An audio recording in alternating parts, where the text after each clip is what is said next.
चलिए सुनिए जरा। तो लास्ट लेक्चर में हमने क्या किया था, डीएनए के बारे में पढ़ा। किसके बारे में पढ़ा? डीएनए।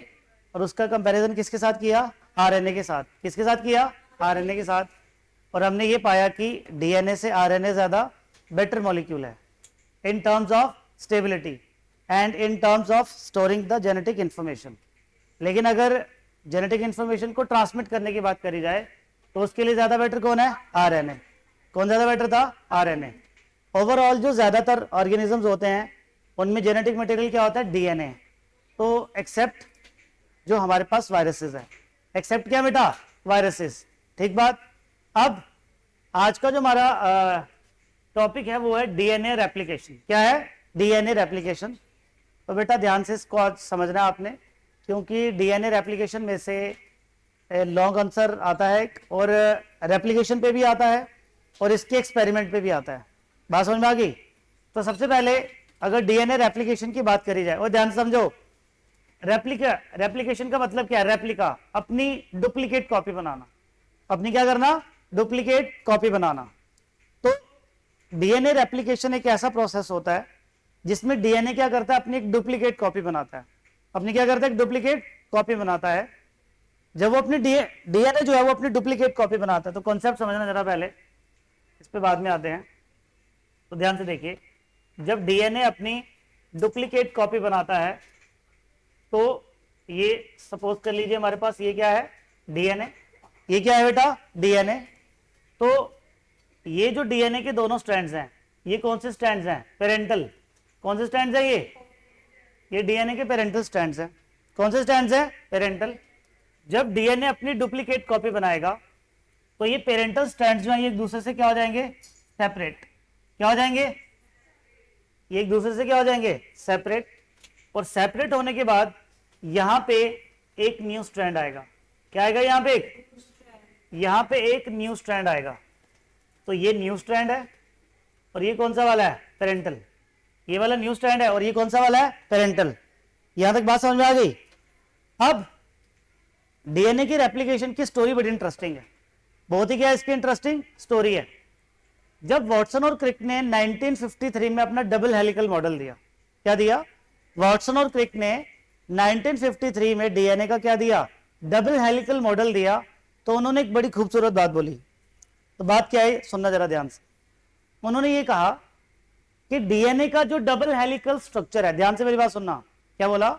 डीएनए का जो डबल हेलिकल स्ट्रक्चर है ये हमें इस बात को बताता है, ये हमें इस बात को बताता है, या फिर आप ऐसे कह लीजिए, उनकी जो एग्जैक्ट वर्ड थे कि हमारे माइंड से ये बात नहीं गई है, हमारे माइंड से ये बात नहीं गई है कि डीएनए एक डबल हेलिकल स्ट्रक्चर है। डीएनए क्या है? डबल हेलिकल स्ट्रक्चर है। और जब डीएनए अपनी एक नई कॉपी बनाएगा, डीएनए क्या करेगा? अब अपनी नई कॉपी बनाएगा, क्योंकि डीएनए में क्या होती है? Base pairing. क्या होती है? क्या होती है? बेस पेयरिंग होती है। तो जब डीएनए अपनी नई कॉपी बनाएगा तो उसमें 50% डीएनए किसका होगा? पेरेंट का होगा। किसका होगा? और जो 50% डीएनए आएगा ये नया वाला आएगा। ये क्या आएगा? नया वाला। यानी कि जो डीएनए रेप्लिकेशन है ये एक सेमी कंजर्वेटिव प्रोसेस है। कैसा प्रोसेस है? Semi conservative. मतलब देखिए जरा, बात कब बोली इन्होंने? 1953। मतलब बात बोल दी, लेकिन इसको कोई भी इन्होंने एक्सपेरिमेंट नहीं किया। क्या नहीं किया? कोई भी एक्सपेरिमेंट नहीं किया कि इसके ऊपर कोई एक्सपेरिमेंट भी जैसे उन्होंने प्रूफ करके बताया हो। तो बात पहले बता दी। और एक्सपेरिमेंट कितने साल बाद हुआ? 5 साल बाद। कितने साल बाद हुआ? और जब 5 साल बाद एक्सपेरिमेंट हुआ तो इनकी बात सच निकली। इनकी बात तो है ना थोड़ी अजीब सी बात, कि बात पहले बता दी और उसका जो एक्सपेरिमेंटल वेरिफिकेशन था वो बाद में हुआ। वो क्या हुआ? बाद में। तो एक बार मैं फिर से आपको बता रहा हूं, जैसे सपोज करो कि ये डीएनए, ये क्या है? डीएनए। ध्यान से सुनना जरा, ये हमने डीएनए बनाया। क्या बनाया? डीएनए। तो सपोज कर लो ये ए के सामने टी है, सी के सामने जी है। अब एक में 5 होते हैं तो मैं कंसेप्ट को इजी करने के लिए 2-2 ही बना रहा हूं। टी के सामने ए है, वैसे ही मैं इस वाले स्टैंड पे आ जाता हूं। तो अज्यूम करो आप कि जब ये सेपरेट होगा, जब ये क्या होगा? सेपरेट। क्या होगा? सेपरेट। तो ध्यान से देखना जरा। तो सपोज करो कि ये ए था ए के सामने क्या था, टी, ये सी था, सी के सामने क्या था, जी, ये कुछ, ये ए था, ए के सामने क्या था, टी, ये टी था, टी के सामने क्या था, ए। तो ये स्ट्रैंड सेपरेट हुआ है, ये स्ट्रैंड क्या हुआ है, सेपरेट। तो जब डीएनए रेप्लिकेशन होती है तो इसके जो पेरेंटल स्ट्रैंड्स हैं ये एक दूसरे से क्या होते हैं, सेपरेट। क्या होते हैं? तो अब आप मुझे बता सकते हो कि जब डीएनए रेप्लिकेट यानी कि जब अपनी नई कॉपी बनाएगा तो इसका प्रिंसिपल क्या होगा? इसका प्रिंसिपल होगा बेस पेयरिंग। इसका प्रिंसिपल क्या होगा कि अगर मुझे इस स्ट्रैंड के साथ एक नया स्ट्रैंड जोड़ना है, क्या करना है, एक नया स्ट्रैंड जोड़ना है, लेट अस सपोज इसके साथ मुझे एक नया स्ट्रैंड जोड़ना है, तो ए के साथ क्या जुड़ जाएगा, टी, सी के साथ जी, ए के साथ टी, ए के साथ टी। वैसे इस स्ट्रैंड के साथ भी क्या जुड़ जाएगा, ए के साथ T, C, A and T. सही बात हो गई। यानी कि जब डीएनए रेप्लिकेट करता है तो एक डीएनए के कितने नए डीएनए बनते हैं, दो। कितने बनते हैं नए, दो। और उन दोनों डीएनए में 50% डीएनए किसका होता है, पेरेंट का। किसका होता है? और 50% कौन सा होता है, न्यू वाला। कौन सा वाला होता है? जो हमें यह बताता है कि डीएनए रेप्लिकेशन क्या है, सेमी कंजर्वेटिव प्रोसेस। यानी कि इसमें आधा डीएनए, आधा मतलब सेमी क्या है, कंजर्व है। क्या है, कंजर्व। बात समझ में आ गई आपको? तो अब हम इसकी ओरिजिनल स्टोरी पे चलते हैं, तो सुनना जरा ध्यान से। तो डीएनए रेप्लिकेशन क्या है? DNA replication is the process where DNA make a copy of itself. तो इंट्रोडक्शन की अगर बात करें तो सेल साइकिल के दौरान याद करिए, क्योंकि हम यहाँ पे प्रोकैरियोटिक और यूकैरियोटिक दोनों को क्या करेंगे, कंपैरिजन करेंगे। दोनों को क्या करेंगे, कंपैरिजन। वो आपको मैं बाद में बताता हूँ। तो इसके जो सबसे पहले एक्सपेरिमेंट थे, यानी कि जो डीएनए रेप्लिकेशन था, इसके बारे में जानकारी किसने दी थी? 1953 किसने दी? Watson and Crick. तो देखो मैं एनसीईआरटी की एग्जैक्ट लाइनें बता रहा हूं। While proposing DNA double helical structure they immediately give an idea about DNA replication. कि जैसे इन्होंने डबल हेलिकल स्ट्रक्चर के बारे में बताया, इमीडिएटली इन्होंने क्या प्रपोज कर दिया कि डीएनए रेप्लिकेट भी करेगा। डीएनए क्या करेगा, रेप्लिकेट भी करेगा। उन्होंने ये कहा कि डीएनए रेप्लिकेशन क्या है, सेमी कंजर्वेटिव प्रोसेस है, जहां पे दोनों के दोनों जो पेरेंटल स्ट्रैंड है वो किसकी तरह काम करते हैं, as a template for the synthesis of new strand. तो ये पुराना वाला डीएनए, ओल्ड डीएनए, और इनको हम क्या बोलेंगे, टेम्पलेट या फिर पेरेंटल स्ट्रैंड। और जब इस पे नया वाला डीएनए जुड़ेगा, तो जब नया डीएनए बनेगा उसमें 50% डीएनए किसका होगा, पुराने वाले डीएनए का होगा। पहले पूरा समझ लेते हैं फिर आगे चलते हैं। अब आगे देखिए, फिर उसके बाद क्या हुआ। तो इसके लिए जो हमारे पास एक्सपेरिमेंट था, सबसे पहला जो एक्सपेरिमेंट किया गया वो किया गया 1958 में। कब किया गया? 1953 में। किसके ऊपर किया गया? ई कोलाई के ऊपर। किसके ऊपर किया गया? और ये बड़ा ही फेमस एक्सपेरिमेंट है, इसे कहा जाता है मेजेल्सन एंड स्टील्स एक्सपेरिमेंट। क्या कहा जाता है? मेजेल्सन एंड स्टील्स एक्सपेरिमेंट। ये नीट में भी आता है, ये एग्जाम में भी लॉन्ग आंसर में पूछा जाता है। एक्सपेरिमेंट का नाम क्या था? मेजेल्सन एंड स्टील्स एक्सपेरिमेंट, जो हम यहाँ पे डिटेल में पढ़ेंगे। उसके बाद सेम ईयर में एक्सपेरिमेंट किया गया किसके ऊपर? प्लांट के ऊपर। किसके ऊपर? प्लांट का नाम क्या था? विसिया फैबा, जिसे क्या कहा जाता है? Faba beans. क्या कहा जाता है? Faba beans. अब क्योंकि इस एक्सपेरिमेंट को हम डिटेल में पढ़ेंगे तो इसके बारे में बाद में बात करेंगे। तो जब इन्होंने विसिया फैबा पे एक्सपेरिमेंट किया तो इन्होंने किसका यूज किया था? Radio active thymidine. किसका यूज किया? Radio active thymidine. और उसके बाद टेलर, ये वाला जो एक्सपेरिमेंट था किसने किया था? Taylor and colleagues. Same year, जैसे कि आपको बता दिया। तो वैसे ही जो DNA replication as a semi conservative process, ये ह्यूमंस पे भी किया गया। ह्यूमन सेल के ऊपर भी ये काम हो चुका है। यहां तक बात समझ में आ गई आपको? यहां तक बात समझ में आ गई? तो अब आप क्या करेंगे, इसको लिख लेंगे। जल्दी से लिखिए, फिर मैं आगे चलता हूं। जल्दी करो।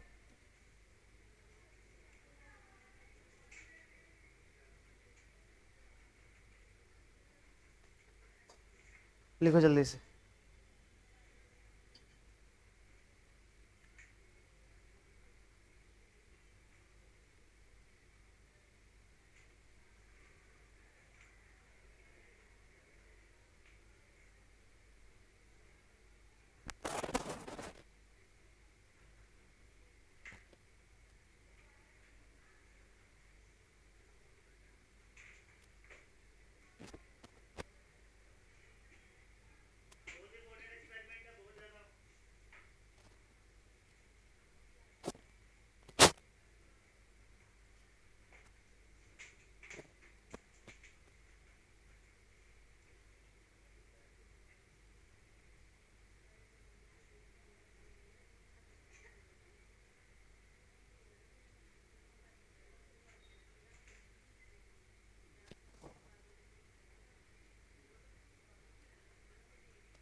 तो सुनो जरा, तो अब हम जो डिटेल में पढ़ेंगे वो पढ़ेंगे मजिल्सन एंड स्टील्स एक्सपेरिमेंट। बेटा ध्यान सुनना है, क्या पढ़ेंगे? मजिल्सन एंड स्टील्स एक्सपेरिमेंट। तो जैसा कि मैंने क्या बताया आपको कि जो प्लांट में एक्सपेरिमेंट किया था वहां पे रेडियो एक्टिव थाइमेडिन का यूज किया गया, और जो मजिल्सन एंड स्टील्स की जो एक्सपेरिमेंटल टेक्निक थी, तो इसको मैं अलग से लिखता हूँ और मैं बताता हूँ कि इन्होंने इनमें क्या क्या यूज करा। तो मेरे साथ साथ लिखेंगे आप भी, ठीक है? बाद में मैं लिखने का टाइम नहीं दूंगा। चलो जी लिखो।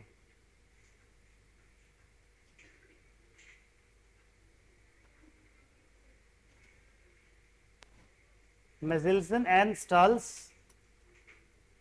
एक्सपेरिमेंट। तो चलिए देखिए, सबसे पहले इन्होंने क्या क्या यूज किया, ध्यान सुनना है। इन्होंने यूज किया इकोलाई।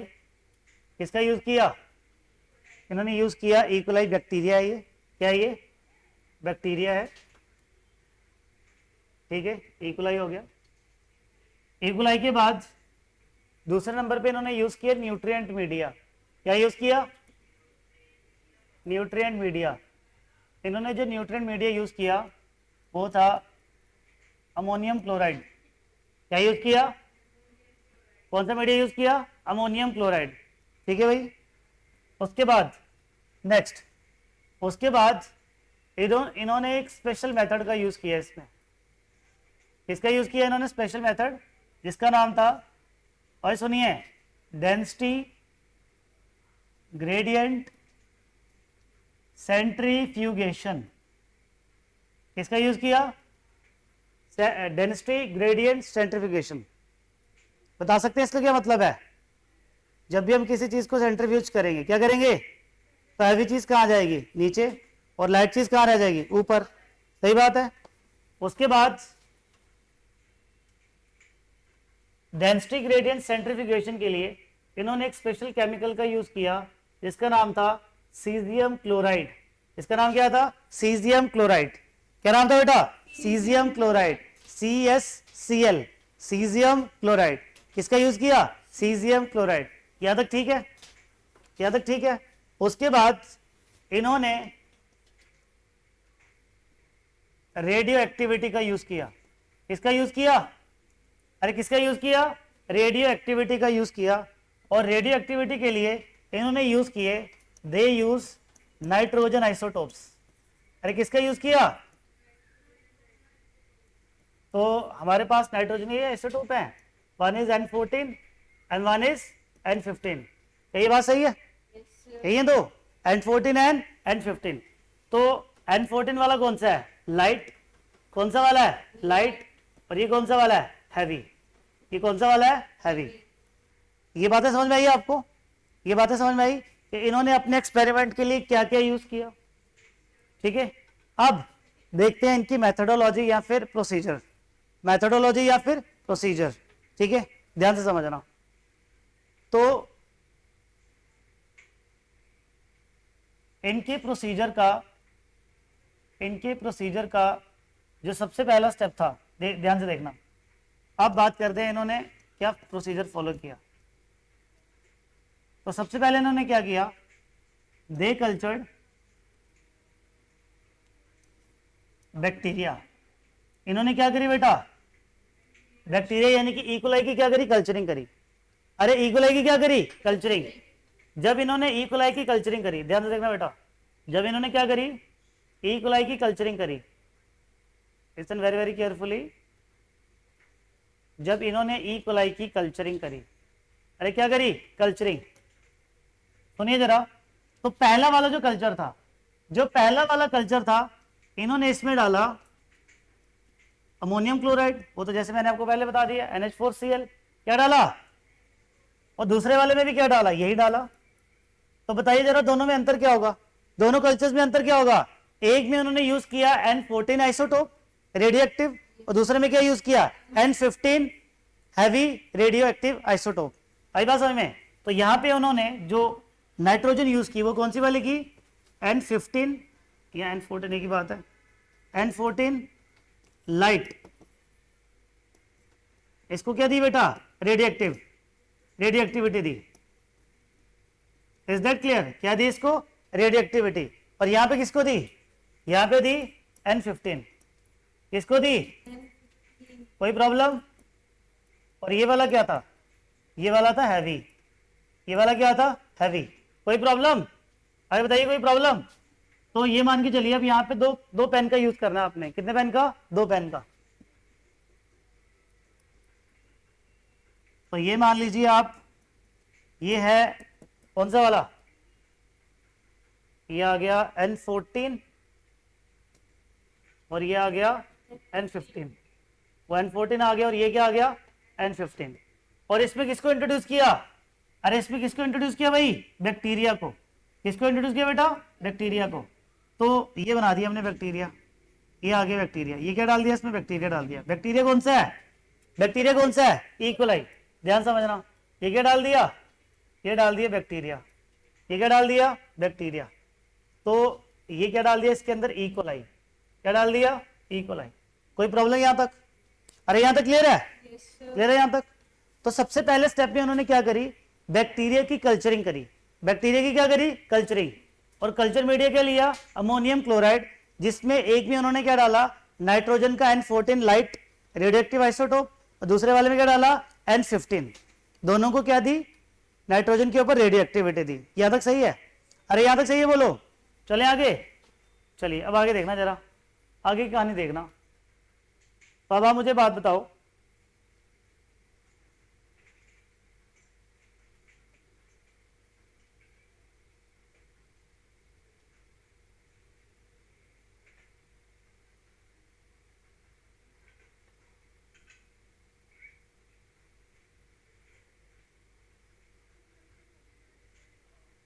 अब आप मुझे एक बात बताओ, जब, ध्यान से देखना बेटा, जब ई कोलाई को इस कल्चर में डाला जाएगा, जिसमें कौन सा वाला आइसोटोप डाला है? लाइट वाला। कौन सा वाला?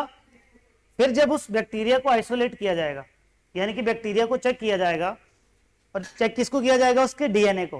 किसको चेक किया जाएगा? उसके डीएनए को। तो बताइए उसके डीएनए का जो नाइट्रोजन है, जो उसके डीएनए का नाइट्रोजन है, क्या वो उसमें आ गया होगा? बिल्कुल आ गया होगा, क्योंकि हमने उसको कल्चर कौन सा दिया है? N14 का। तो क्या किया? जब बैक्टीरिया को यहां से, जब बैक्टीरिया के डीएनए को क्या किया गया? आइसोलेट। क्या किया गया बेटा? जब बैक्टीरिया के डीएनए को आइसोलेट किया गया तो ये देखा गया, ध्यान से सुनिए, जब बैक्टीरिया के डीएनए को आइसोलेट किया गया तो बैक्टीरिया का जो डीएनए था, बैक्टीरिया का जो क्या था बेटा? बैक्टीरिया का जो डीएनए होता है वो सर्कुलर होता है। आप ये मत समझिएगा, लीनियर हमने इसलिए बनाया ताकि ज्यादा चीजें क्लियर हो जाएं, ठीक है? तो ये देखा गया कि उसके दोनों के दोनों स्ट्रैंड्स में कौन सा था? N14। कौन सा वाला था? कोई प्रॉब्लम? उसके दोनों के दोनों स्टैंड में कौन सा वाला था? N14। कौन सा वाला था? N14। यहां तक क्लियर है? अब आप मुझे ये बताओ, यहाँ पे दोनों के दोनों स्टैंड में कौन सा वाला होगा? यहाँ पे N15 होगा। यहाँ पे कौन सा होगा भाई? यहाँ पे कौन सा था? N15। यहां तक की कहानी समझ में आ गई? ये पहला स्टेप था। ये क्या था? पहला स्टेप। जब उन्होंने बैक्टीरिया की कल्चरिंग करी, बैक्टीरिया की क्या करी? कल्चरिंग करी, तो जिस कल्चर में उन्होंने डाला था, एक में N14 था, एक में N15, तो ऑब्वियसली जब बैक्टीरिया के डीएनए को देखा जाएगा तो उसके डीएनए के दोनों स्ट्रैंड्स में कौन सा वाला था? N14। जहां पे N14 का कल्चर है और जहां पे N15 का, वहां पे कौन सा वाला होगा? N15। अरे कौन सा वाला होगा? N15। यहां तक समझ में आ गया? अगर मैं आपको ये बोलूं कि मुझे इनको सेंट्रीफ्यूज करना है, इनको क्या करना है? सेंट्रीफ्यूज। तो ध्यान से देखना जरा, अगर हम इनको सेंट्रीफ्यूज करें, अरे क्या करें? सेंट्रीफ्यूज। ध्यान से देखो बेटा, बात नहीं करो। अगर इनको सेंट्रीफ्यूज किया जाए, क्या किया जाए? सेंट्रीफ्यूज। क्या किया जाए? सेंट्रीफ्यूज किया जाए। ध्यान से देखना जरा,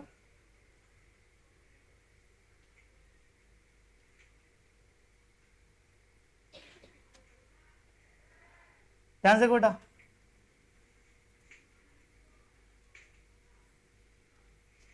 तो आप मुझे बताइए, अगर मैं इन दोनों को सेंट्रीफ्यूज करूं तो ये टेस्ट ट्यूब का बॉटम है, ये टेस्ट ट्यूब का क्या है? बॉटम। तो बॉटम में N15 वाला आएगा कि 14 वाला आएगा? कौन सा वाला आएगा? मतलब बॉटम में कौन सा वाला जाता है? जो हैवी वाला होता है। कौन सा वाला होता है?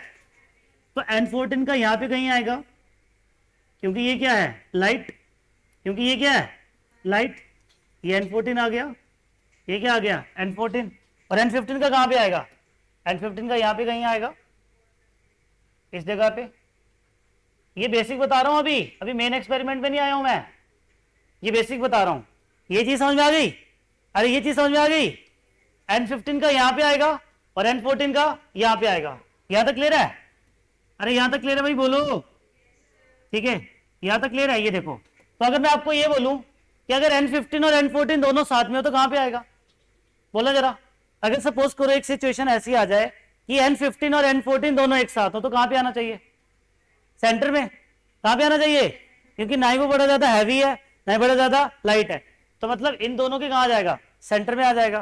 तो जैसे कि अगर मैं एक और बना दूं अपने क्लैरिफिकेशन के लिए, अभी मेन एक्सपेरिमेंट नहीं आया बेटा, तो अगर दोनों एक साथ हो, देखना जरा, अगर दोनों क्या हो एक साथ, अभी बेसिक बता रहा हूं एक्सपेरिमेंट का, तो कहां आएगा, इधर आएगा कहीं।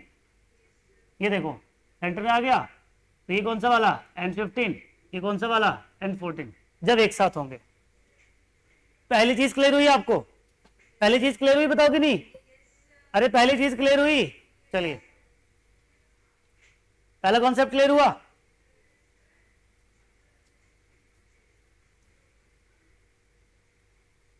ये है इस एक्सपेरिमेंट का पहला स्टेप, ये एक्सपेरिमेंट का क्या बेटा, पहला स्टेप।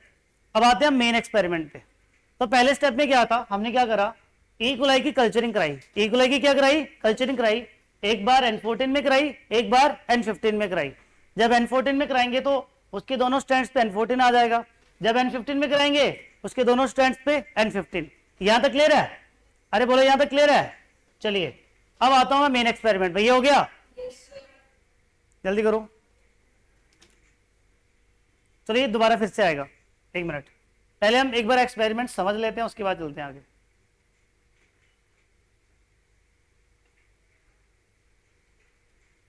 पहले समझ लेना, ठीक है, सारे बच्चे समझ लेना, डोंट राइट एनीथिंग।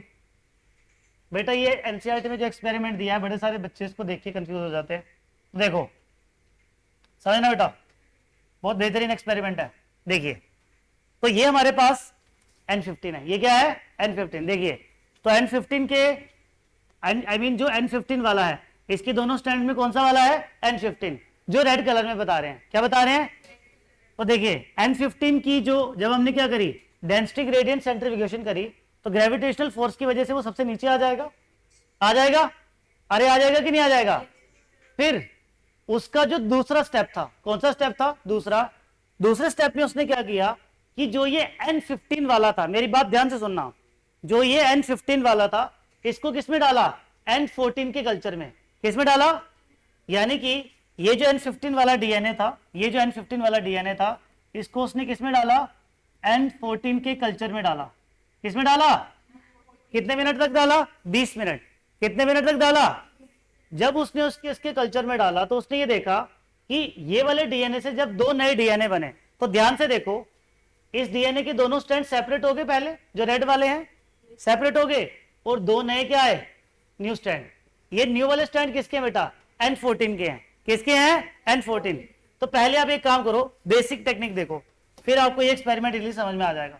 ध्यान से देखना, ये बहुत इंपॉर्टेंट स्टेप है, आप ध्यान से देखिए। तो सपोज करके चलिए मैं उसी कलर में बनाता हूं ताकि आपको इजीली समझ में आ जाए। ध्यान से देखो बेटा, ध्यान से,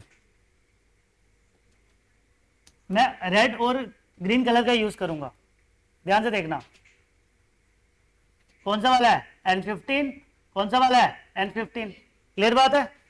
अब इस N15 को हमने किसके अंदर डाला, हमने डाला इन N14 के कल्चर में। किसके कल्चर में डाला, N14।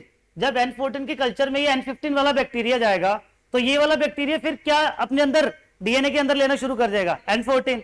तो उससे होगा क्या, पहले तो इसके दोनों स्ट्रैंड्स क्या करेंगे, सेपरेट। अरे क्या करेंगे, सेपरेट। अब जो इसमें नया वाला डीएनए आएगा वो N14 का आएगा कि 15 का आएगा, 14 का आएगा। किसका आएगा, पहला वाला। तो देखो पहले क्या करा, डीएनए के दोनों स्ट्रैंड सेपरेट हुए, क्योंकि हमने N15 को किसमें डाला है, N14 में। अरे किसमें डाला है, N14। तो पहले हुआ क्या, जब रेप्लिकेट करेगा तो दोनों स्ट्रैंड सेपरेट होंगे, फिर इसके अंदर क्या करेंगे, ये 14 वाले स्ट्रैंड आएंगे। कौन से वाले स्ट्रैंड आएंगे, बात समझ में आ गई। तो ये देखिए, ये N14 का है, ये किसका है, N15। ये किसका है, N14। ये किसका है N15। कोई प्रॉब्लम? तो ये हमने कितने मिनट के लिए किया 20 मिनट। कितने मिनट के लिए किया 20 मिनट। अब दोबारा से इसको 20 मिनट के लिए दोबारा से डालेंगे किसके अंदर N14 में। अब इसको मतलब ये वाले जो है दोनों जिसपे N14 और N15 है दोबारा से किसके अंदर डालेंगे N14 के अंदर डालेंगे। किसके अंदर डालेंगे N14 के अंदर। तो बताओ जरा क्या होगा जब इसको N14 में डालेंगे तो दोबारा से ये स्टैंड सेपरेट होगा कि नहीं होगा। ये वाला स्टैंड भी सेपरेट होगा कि नहीं होगा बताओ भाई। ये वाला स्टैंड भी सेपरेट होगा और जो ये वाला स्टैंड है ये भी सेपरेट होगा कि नहीं होगा। तो अब आप मुझे बताओ कि यहाँ पे नया वाला स्टैंड किसका आएगा 14 का कि 15। तो ये देखो इधर फिर से 14 का आ जाएगा तो दोनों स्टैंड किसके हो जाएंगे 14 एंड 14। इधर कौन सा आएगा N14 एंड N15। कोई प्रॉब्लम? यहाँ पे किसका आएगा N14 एंड N15 सही है। और यहाँ पे क्या आएगा N14 एंड N14। बात समझ में आई आपको? बात समझ में आई कैसे हो रहा है? तो वही चीज एनसीईआरटी ने क्या करी है। तो एनसीईआरटी ने क्या करा देखो एनसीईआरटी ने बेटा इस डीएनए को स्प्लिट कर दिया है मतलब अलग अलग तरीके से आपको बताया। तो पहली डायग्राम में उसने ये वाला डीएनए बनाया, दूसरी डायग्राम में उसने ये वाले दो बनाए और तीसरी डायग्राम ये वाले डीएनए के बनाए।